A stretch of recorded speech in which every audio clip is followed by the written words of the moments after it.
Morning. This is Mark 8:22 through 26. And they came to Bethsaida, and some people brought to him a blind man and begged him to touch him. And he took the blind man by the hand and led him out of the village. And when he had spit on his eyes and laid his hands on him, he asked him, "Do you see anything?" And he looked up and said, "I see men, but they look like trees walking." Then Jesus laid his hands on his eyes again, and he opened his eyes, and his sight was restored, and he saw everything clearly. And he sent him to his home, saying, "Do not even enter the village." You all may be seated. Let's hear good words from John. Good morning again. Thank you, Brian, for reading that. I hope you guys are ready to dig in today. You guys ready to dig in? Okay, yes, because we got a lot to cover. I got an ambitious 2 messages for the next 2 weeks. So you may not have read the book if you were anything like me, but there is a famous book, The Tale of Two Cities. Has anybody actually ever read that book? Raise the hands. Okay, we got like 3 people. Congratulations. But there's a famous opening line that many of you, even if you've never read the book, you're probably familiar with, and it was the best of times and it was the worst of times. The best of times and it was the worst of times. That sounds, on the surface, like a contradiction, right? However, the author is trying to point out something that we experience all the time in this life, and that is that this life is full of what I like to call perceived paradoxes. Perceived paradoxes, some things that look contradictory on the surface, but you walk in it long enough and you find out that both actually can be true at the same time. And so similarly, when it comes to following Jesus, there's really a tale of 2 realities. And over the next 2 weeks, I said I have an ambitious goal here. I'm hoping to get through the entire chapter of Mark 8 in just 2 weeks, okay? So buckle up, all right? We're going to be buzzing through this. But it's amazing. These stories are so good. But they point out these 2 seemingly contradictory realities, and here they are. The first half of Mark 8 essentially is summarized like this: following Jesus is your best life. It's your best life. It's talking about abundance, and Jesus is saying, look, follow me, and you are going to be satisfied. I'm going to fill your deepest longings. Followed by the end of Mark 8, which you can be summarized as this: following Jesus is your hardest life. He goes on at the end of Mark 8, which we'll get to next week. Jesus says, hey, if you want to follow me, pick up your cross. Following Jesus, he's saying, following Jesus is your most satisfying life, and it's the life that leads to death. And what's really interesting in Mark 8 is the bridge that bridges both of these 2 realities together, is this bizarre story of Jesus healing this blind man, half healing this blind man. How many of you guys have ever read that story before? Raise your hands. It's kind of an obscure story, but it's one of those where you read it for the first time and you go, what in the world? Why did Jesus half heal this man? He takes him out of the village. It's another spit miracle like we saw last week. Jesus spits, he touches this guy's eyes, he kind of sees, he sees some trees, but then Jesus has to come back in there and do it again. And so let me start by saying this. Again, I said this last week. Jesus' miracles, are they a method or are they a lesson? Does Jesus need to spit to heal somebody? No, come on, it's Jesus. He's the creator of the universe. He doesn't need to do it this way. So it's not a method. It's not, hey, you go do this and now you can heal blind people. It's a lesson. Jesus is trying to teach. Who is he trying to teach? He's trying to teach the 12. Did you see that? He actually, in verse 23, he takes this man outside of the village. He gets away from the crowd. He could have healed him in front of everyone. He chose to take him outside the village. It's just Jesus and the 12, and he's trying to get his disciples, his followers, to see something. And what does he want his followers to see? He wants them to see that they have sight. His followers have sight, but they have a blurred vision. They have a blurred vision.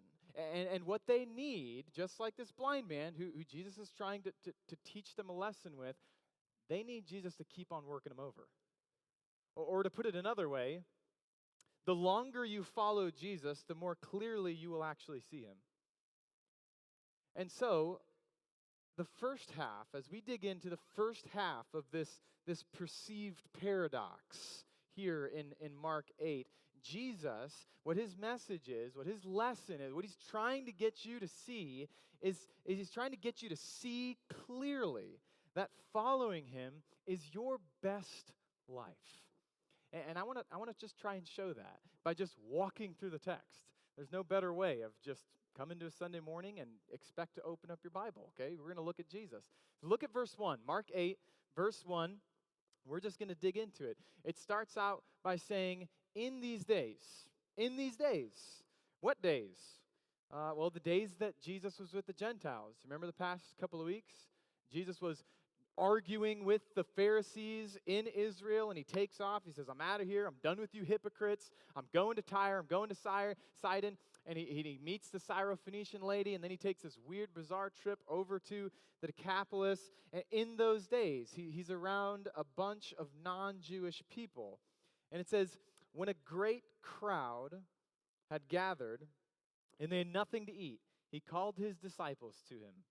And he said to them, again, Jesus, he's all about training up the 12. So he's got the 12 around him. He's gathered them around him. And he says, I have compassion on the crowd, because they have been with me now 3 days, and they have nothing to eat. And if I send them away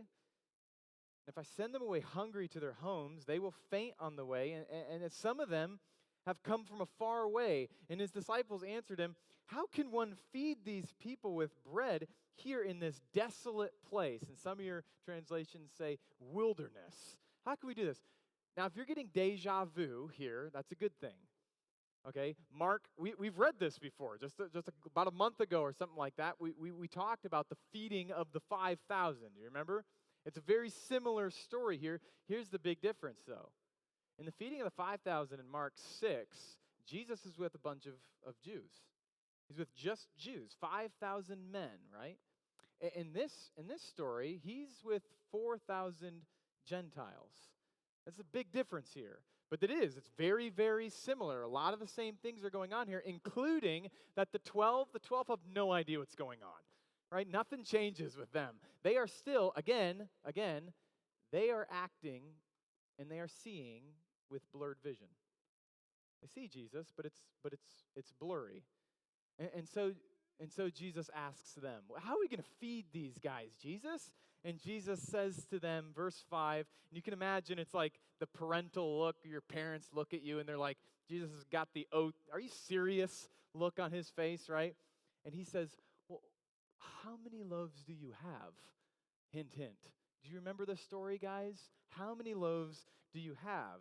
And they said to him, oh, we got 7. Verse 6, and he directed the crowd to sit down on the ground. And he took the 7 loaves, and having gave thanks, he broke them and gave them to his disciples and set before the people. And they set them before the crowd. And they had a few small fish, and having blessed them, he said that these also should be set before them. And they ate and were satisfied. And they took up broken pieces left over, 7 baskets full, and there were about 4,000 people. And he sent them away, and immediately he got into the boat with his disciples and went to the district of Dalmanutha. Again, I ask the question, Jesus' miracles, are they a method or are they a lesson? They're a lesson. Does Jesus need to use the bread? Guys, this is Jesus, right? This is Jesus. Hey, I'm hungry. Boom, you're done. You don't ever have to eat ever again. I'll heal your body from ever being hungry again. Some of you guys might not like that. I like food, so he could have done that. He doesn't need to do this. It's a lesson. So what's the lesson? Well, let me rephrase it in a different way. And you tell me if this sounds familiar going back into your Bible knowledge. He led a group of people out into the wilderness. They became hungry, and he fed them with miracle bread. And all who ate were satisfied. I mean, come on. That is good. Do you see? This is the point of the story. Do you see? Do you see what Jesus is doing here? This is a flashback to the Exodus. What Jesus is doing is he is replaying this ancient story of Moses delivering the Israelites out of slavery. Jesus is the greater Moses. Jesus is the great deliverer from slavery. He is the giver of manna. But this time it's not just to the Jews like Moses did to the Israelites. It's not just to the Jews like Jesus did in the feeding of the 5,000 chapters earlier. In a mind-blowing twist of events, it's to both Jews and Gentiles. And this is what's really amazing. All who ate were fully satisfied, but not simply with enough. They weren't just satisfied. They didn't just simply have enough. What I love about this story is that there are always leftovers with Jesus. There's leftovers with Jesus. With Jesus, there is more blessing than you know what to do with if you have eyes to see. Do you have eyes to see? Is your vision blurred? This next group that we run into, they did not have eyes to see, just to put it plainly. It's the Pharisees. Look at verse 11. The Pharisees come back onto the scene. We love these guys, and they began to argue. The actual wording here is it's harassing. They're there to debate. They're there to harass Jesus. And they say to him, and they were seeking from him a sign from heaven to test him. And Jesus, he sighed deeply in his spirit. You would too, I suppose. And he said, does this generation seek a sign? Truly, I say to you, no sign will be given to this generation. And he left them and got back into the boat and went to the other side. Now, this is just amazing. This story is replaying all of the Exodus story. The conversation with the Pharisees continues on with this flashback. The Pharisees are now acting like the rebellious Jews in the wilderness in the Old Testament. Do you see it? In verse 11, it says that they tested Jesus. Man, one of the most common words you will run into when you read through the book of Exodus is these Israelites couldn't stop testing God. They kept on testing God over and over again. And in verse 12, Jesus rebukes what? This generation. Just like God rebuked the generation of the Jews walking in the wilderness and keeping them from coming into the promised land. But here's what blew my mind the most. What do the Pharisees ask for? They ask for a sign from where? From heaven.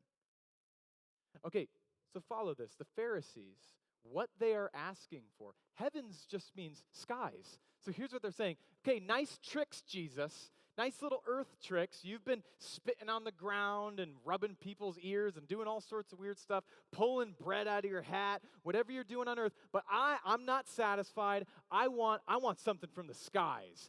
Send a star. Let a star come flying down. And this just shows just how blind the Pharisees were. Because remember, Jesus is reenacting. He is reenacting the miracle of the Exodus, of the miracle of the Israelites being fed with manna, the bread. And here's what's just mind-blowing. Do you have any idea what God called this manna in Exodus 16:4? He called it bread from heaven. I want you to think about the irony of what the Pharisees are saying.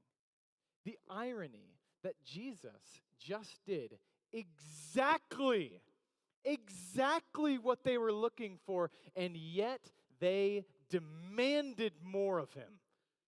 He just did I just gave you a sign from heaven, and now you come back to me asking for another sign from heaven. We've heard this before, right? You've heard this comment from and maybe it's you in this room. You've made this comment. Look, I will believe in God. I will believe in him if he gives me a sign. If he gives me a dramatic sign, if God himself will come down to earth, then I will believe in him. Well, guys, like the Pharisees, God has given us. He has given us so many dramatic signs of his existence, but only if you have eyes to see. I mean, I've been talking with some of my friends about this. This is wild. God gave us a dirt marble called the earth. He goes, here's your circle of dirt. And you know what we've created out of this dirt? iPhones. I mean, everything around you, think about this, everything around you has come from the earth. Guys, that's a miracle. That should blow our minds. Listen, there is no small miracle. There are only small appetites for seeing the divine. There's no small miracle. There's only these small appetites that we have for seeing the divine because we are spoiled. And we don't take even just a half a second to look around us and go, everything that I see is miraculous. And so Jesus is just done. He's done with these guys. He sighs deeply in his spirit. It's the same sigh from last week, if you saw it. He's so frustrated and he's so sad at their response. He has been so merciful to them up to this point, and now he is just done. Which listen, this is a really good warning. It's a really good warning. Because if you are rejecting God, don't assume that he will always be merciful to you. God has every right. He has every right to pull away and leave you, or as Romans 1 says, to give you over to your desire to reject him. This is where some of your hearts are at. Your hearts are in a place where you go, I'm just choosing to reject him. God may give you what you want, and that's not a good place to be. And so verse 14, they get into the boat. Verse 14 says, now they had forgotten to bring the bread. I mean, come on, guys. How do you forget to bring the miracle bread? This is just like us, though, is it not? This is just like us. We forget the blessings of God so quickly. They forget the bread. And they had only one loaf with them in the boat. And he cautioned them, Jesus cautioned them, watch out. Beware of the leaven of the Pharisees and the leaven of Herod. Now, I'm no bread expert. I don't cook sourdough or anything like that. But from what I understand, leaven and yeast, it's what you put into the bread to make it rise. And even just a tiny bit of this leaven, even just a tiny bit of this yeast, it works its way through the entire loaf. And here's what Jesus is saying. He's warning the 12. He's saying, don't let this heart posture rub off on you because it will corrupt you. It will corrupt you completely. And yet, the disciples, when they hear this, they respond with blurred vision. Here's how they respond. And they began to discuss with one another the fact that they had no bread. And Jesus is like, for crying out loud, you guys are missing the entire point of this. Aware of this, he says to them, verse 17, why are you discussing the fact that you have no bread?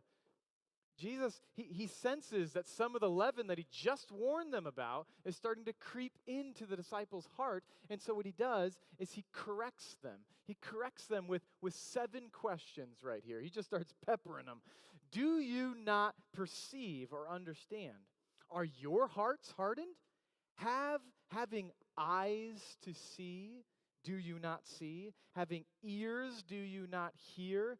And do you not remember? When I broke the 5 loaves for the 5,000, how many basketfuls of broken pieces did you take up? And they said to him, 12. And the 7 for the 4,000, how many basketfuls of broken pieces did you take up? And they said to him, 7. And he said to them, do you not yet understand? So here's the summary. You are in danger of a hardened heart like the Pharisees and like Herod if you do not see clearly that following Jesus means that your deepest needs will be taken care of in abundance. Or to put it another way, following Jesus is your best life. Do you see that? And so I'm just going to ask the question, what exactly makes following Jesus your best life in this story? And I'm just going to give you a couple of them, just straight out of the story. And one of them is that it is a life full of compassion. It's a life full of compassion. Jesus, verse 2 says, I have compassion on the crowd because they have been with me now 3 days and they've had nothing to eat.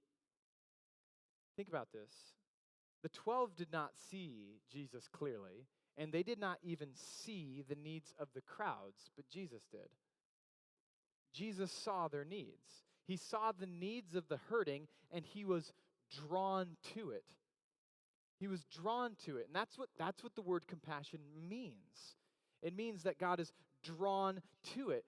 The life of following Jesus is a life where God sees you, where you are seen by God, your pains, your longings, your needs. Psalm 139, I was just hanging out with my friend Gwen, and she said that she's memorizing this psalm. It's a beautiful psalm. It says, you know when I sit down. You know when I rise up. You discern my thoughts from afar. The life of following Jesus means that he sees you. And of course, the most ultimate way that Jesus showed his compassion to us was not by giving out bread in a basket, but by giving us his body on a cross, right? He was so drawn, he was so filled with compassion for the danger of sin in your life that he was drawn to earth to save you. To die for your sins, to take them on himself. That's compassion. And now he's calling his followers, if you are a follower of his, to express and to live your life in the same type of way, with the same type of compassion. Did you notice that Jesus said this out loud? He could have just kept it to himself. I have compassion. When you feel compassion, usually you don't announce it. Hey, everyone, I got compassion. If you did, what would you be doing? You'd be drawing attention to yourself. That's okay when Jesus does it, though. Jesus says, hey, everyone, disciples, listen, I have compassion on the crowd. You know what he's trying to do? He's trying to get them to see you ought to have compassion on the crowd. Do you struggle with compassion? Look, I don't know if it's just me. I doubt it. But I am so selfish. I am so self-centered. I am really, really, really good at knowing my own hurts. I'm really good at knowing how I'm struggling.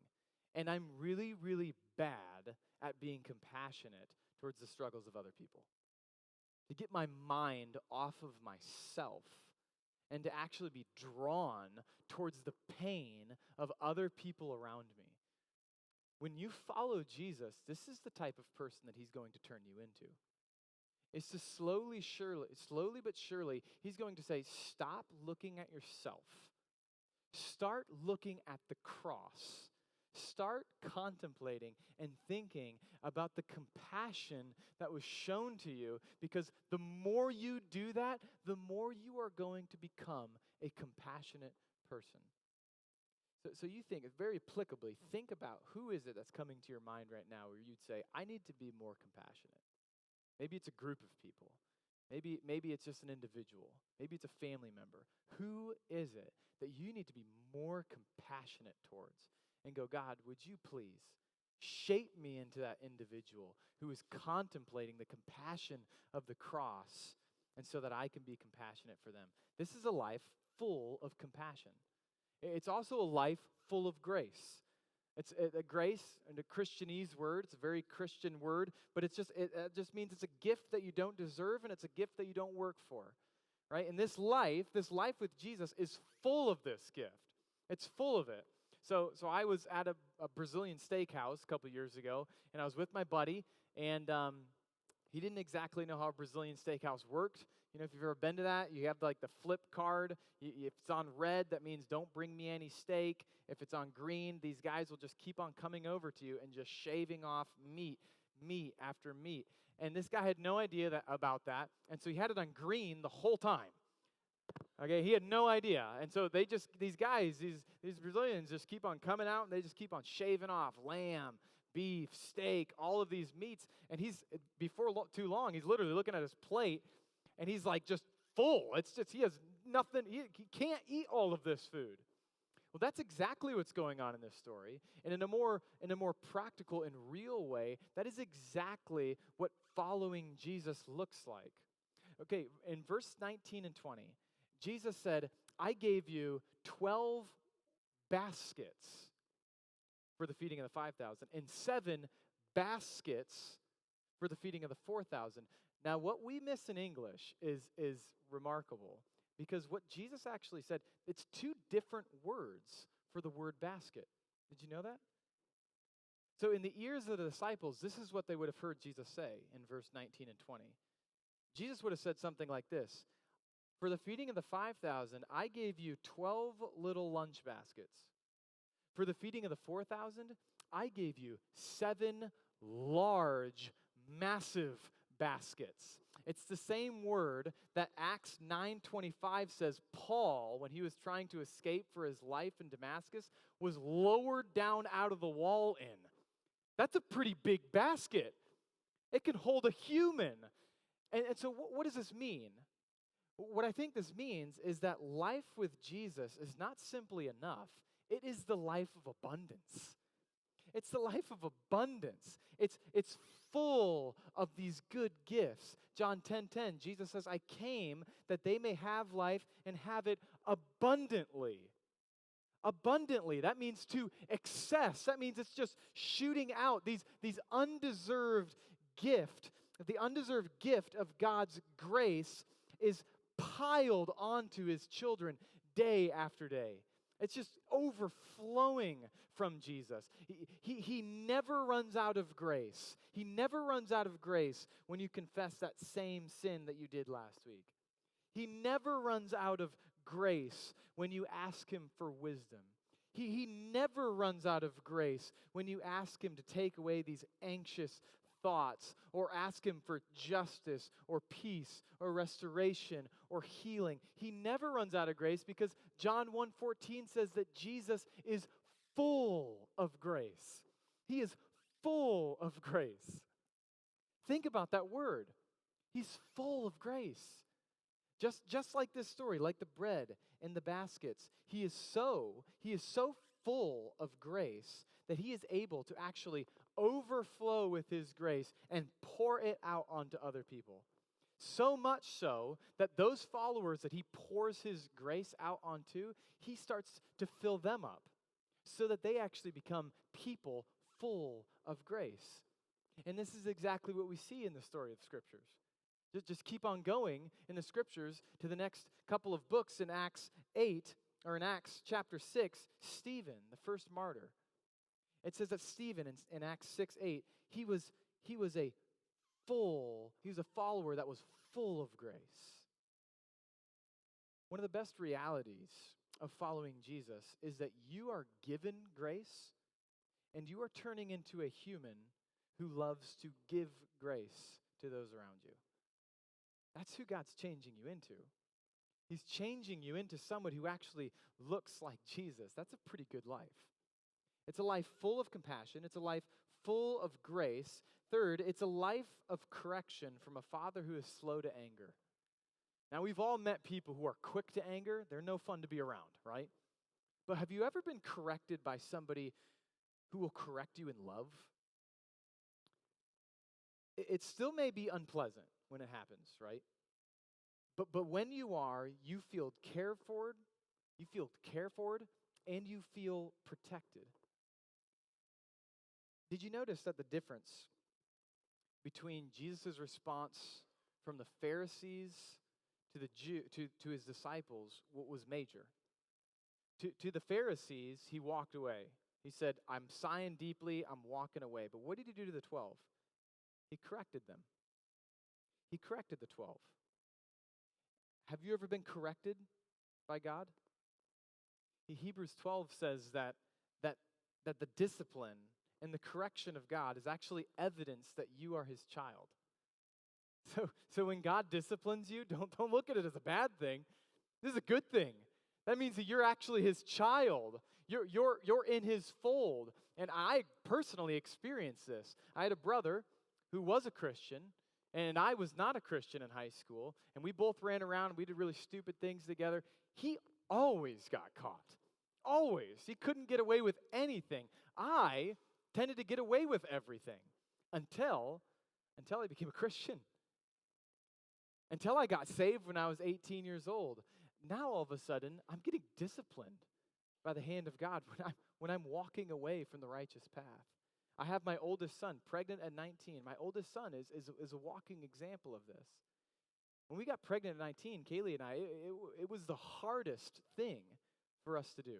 It was embarrassing. It was obvious. It was, yes, this is what I've done. However, Kaylee and I would say that the correction of God in our lives was the best thing for us. God is that shepherd. He is that shepherd that comes alongside of you, and he doesn't correct you in anger. He is slow to anger, and he corrects you gently, like a shepherd correcting his sheep. The correction of God, it's a mercy in your life. The fourth aspect of this good life is that this life is full of loyal love. It's full of loyal love. Do you remember? Who remembers Psalm 136, what we said? What's the line? His love endures forever. Or to put it another way, his love is loyal. His love is steadfast. It endures forever. God's character, it never changes. Aren't you thankful for that? It never changes. In our story, the 12 forgot the bread. Okay? They forgot it. Not necessarily sinful, but very human of them, right? The way that Jesus corrects them in verse 18 is what? He says, do you not remember? Do you not remember? Jesus wanted the 12 and you to see clearly that you've been taken care of before. Remember, he's saying to the 12, remember that my love is loyal. My love, it endures forever. And this one of the best things about this life is that you can remember the loyal love that God has shown all throughout history. That's what we did this morning when we read Psalm 136, is to replay the story of what God has done in your mind. And you can go, no, I remember. Even if I'm not experiencing right now what I feel like is the loyal love of God, what I do know is that you're loyal. You don't change. You can think about these things, remember them, or remember things in your own life. I remember when I get tempted to go, God might not take care of us this week. He might not take care of our financial needs this month. I remember being 20 years old with a wife and a child and having less than $100 in our bank account, and some random guy comes up to me. And gives us $300. I remember those things. I go, no, God, you've been faithful before. David, he remembered when he was tempted to think that God had completely left him in Psalm 42. He remembered in Psalm 42:4, he says, These things I remember as I pour out my soul, how I would go to the house of God with glad shouts of song and praise. Listen, when you sing, let me give you a little pastoral shepherding word right here. When you sing on a Sunday morning, it is a very big deal. Listen, what David just said right there is that your singing and your time here on a Sunday morning with the fellowship of believers may very well just save your life one day. When you're in a place where you go, I don't know if I can make it. I don't know if I can actually do this one more day. David says, when I am ready, in this psalm, he says, my tears have been my food day and night. That's a dark, dark place to be. And he says, here's what I do. Here's my solution. I remember. I'm going to remember the loyal love of God. I'm going to remember specific moments where I came together with fellow believers and I just worshiped and I said, you are amazing, God. He remembers it, and this is what saved his life. You remember what God has done for you. So again, repeat after me. Psalm 136. Give thanks to the Lord, for he is good. His love endures forever. It's this life, guys, it's full of loyal love. And then finally, this life, it's full of faithfulness. God is so full of faithfulness. The feeding of the 5,000, and then today, the feeding of the 4,000, is a story of Jesus leading those who follow him through the wilderness and eventually to the promised land. We say it almost every week, or we try to. The point of opening up your Bible is to see the story and to see yourself in the story. You're supposed to put yourself in this story. If you are a follower of Jesus on earth today, then you are in the wilderness. You're in the wilderness, and every day you are in need of the compassion, of the grace, of the correction, and the love of God. But listen to me, Christian. Listen to me, follower of Jesus. Jesus is leading you to the promised land, isn't he? He's leading you to the and some of you are closer than others. He's leading you to the promised land. This may be the best part about following Jesus, is that if you have trusted this gospel, if you have trusted the simple gospel that you are a sinner and that God came with his compassion, he came to die for you on the cross. If you have trusted that gospel, then he is faithful. He is trustworthy to get you to heaven when you die. Philippians 1:6, he who began a good work in you will carry it to completion until the day of Christ Jesus. Do you have that confidence? Do you have that confidence that Jesus allows you to have because he is faithful? And so let me end with this. I'm not sure if Mark intended to do this or not, but this is how God describes himself. Do we got that last verse? This is how God describes himself in Exodus 34:6. The Lord, a God compassionate and gracious, slow to anger, and abounding, overflowing, full of loyal love and faithfulness. It should be no surprise to us that Jesus is the exact imprint of the God of the universe, the creator of all things. And he is offering you today, he is offering you a life full of compassion and grace and correction and love and faithfulness. He's offering you your best life. Do you have eyes to see?